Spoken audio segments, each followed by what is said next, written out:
Welcome to the first video of this channel. Now, if you clicked on this video, obviously you're thinking about moving to Sweden, or even if you're thinking about moving to another Scandinavian country, these four things are really important to consider.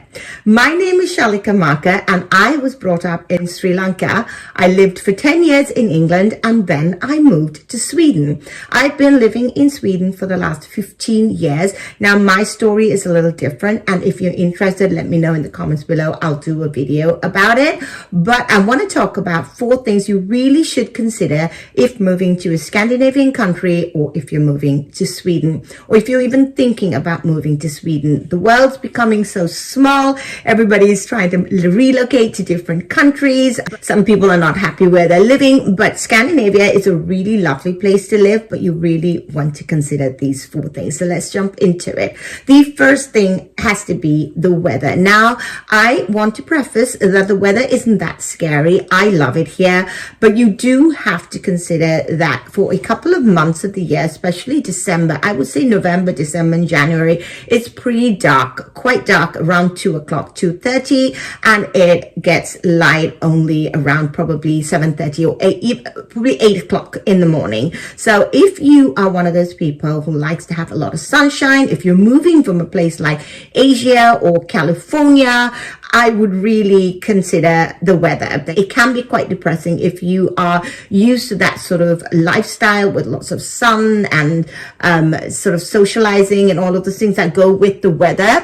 So in the winter months here, especially the darker months, everybody sort of hibernates. That's exactly how I can describe it. That think of yourself like a bear. You're out most of the time, and then during the winter months you hibernate, and that's what people do here in Sweden. So you really have to consider if you can manage with the darkness. And the cold is also one thing. We've got long cold winters, especially if you relocate to a place further north of Stockholm, further up in Sweden. So I would consider that you want to really sit down, especially if you're moving with your family and you have other people to consider, and think about whether this is the right choice for you weather-wise to move to Sweden.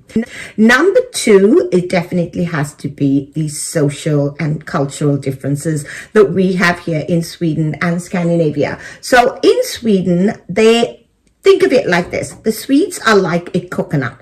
It's a really hard shell and then a softer meat in the middle. It's not as soft, but it's still a softer meat. So I would consider it like that. The social culture here takes a little bit of getting used to, especially if you're coming from a place like I said, you know, some place like Sri Lanka or Australia, or even the States, certain parts, or most parts in the States. If you're looking for that sort of social interactions, like you would go to a coffee shop and the waiter or the waitress would say, "Oh, I like your dress," or you're like, "Where do you get your hair done?" Or, "Oh, I like those pair of glasses that you're wearing."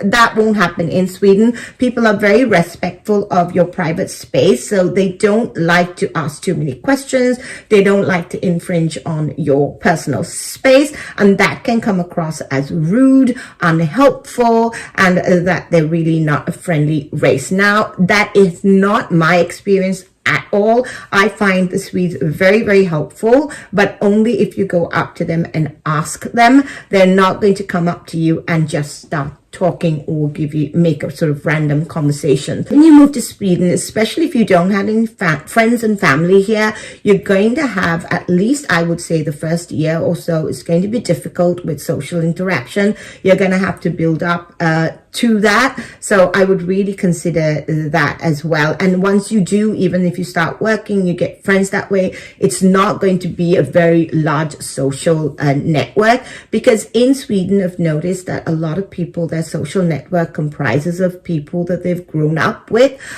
for most of their lives, and a lot of them have what you would call childhood friends that they really have a close knit with and still go out and socialize with most of the time when they are older. Now, this is not to say that they don't make new friends. I've got new friends and I really love it here, but it is something definitely that you want to consider. The next thing is the cost of living. Now, if you're moving from a country, you want to make sure that you have enough money, or especially if you don't have a job already planned out here, that you have enough money to last you for half a year at least, or until you get a job, because the cost of living is quite high here. We pay high taxes on anything that we buy, and in general, we pay high taxes off of our salaries. But in hindsight, for me, I think it's really good because we've got really great transport. We've got really great childcare. I worked in childcare. I'm a childcare provider, and I work in childcare in England as well. And in England, it's so costly to put your kids into Montessori school. In my school, I think it costs them about £100 a month to put their kids into my school. They're there the entire time that you are working. You're allowed to put your kids in travel time to work and your travel time back to pick them up. You're not allowed to use it as a daycare to go and do your shopping or go to the spa or do any of those things. So it really is very, very subsidized. And £100, or even if it went up to £200 to get your child into daycare here in Sweden for full time with meals, it's unheard of in most other countries. So the high taxes, in my opinion, really work well here. And the fourth thing that you want to consider, and this is a huge one, it is the language.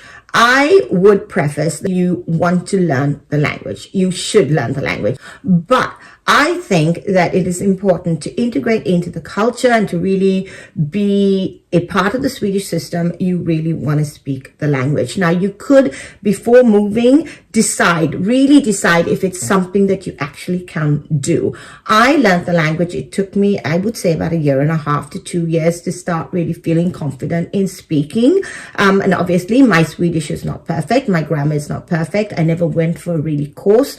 I just started working because I had a friend who got me a job, and then through the job in the nursery school, I just started learning my Swedish that way. And luckily for me, I work with children, so my Swedish didn't need to have a sort of very high level. I know people who are coming over here and who are doctors who really need to find work, and they really need to have a higher level of Swedish. So really consider if it's something you can do. I want to encourage you, because I personally am not an academic. So when I studied, I really didn't do well in my London O-levels and A-levels. I really barely scraped by. But I was able to learn the language and really work in a nursery school. I'm the head teacher at the nursery school, so my Swedish is good enough for that. So it really wasn't very difficult to learn. But if you don't like learning languages, I wouldn't choose Sweden as a country to move to. So I hope these 4 things to consider moving to Sweden are helpful. Leave me a comment in the description box below if you have any questions regarding these specific things. And next week, we're going to do a dive into the 3 main bodies that we have here. We've got Skatteverket, which is your tax department. We've got Immigrationsverket, which is your migration department. And we've got Försäkringskassan, which is your social welfare department. Those are the 3 departments that are really important here in Sweden. I'm going to talk you through them, explain what they are, and really give you some tips and tricks if you've already moved here or if you are planning to move here, what you really need to consider when deciding to move to Sweden around these 3 main bodies. Don't forget to hit that subscribe button. Don't want to miss any of these videos, especially if you're planning to move to Sweden. So I hope you consider all of the things that I spoke to you about in this video, and I'll see you in the next one.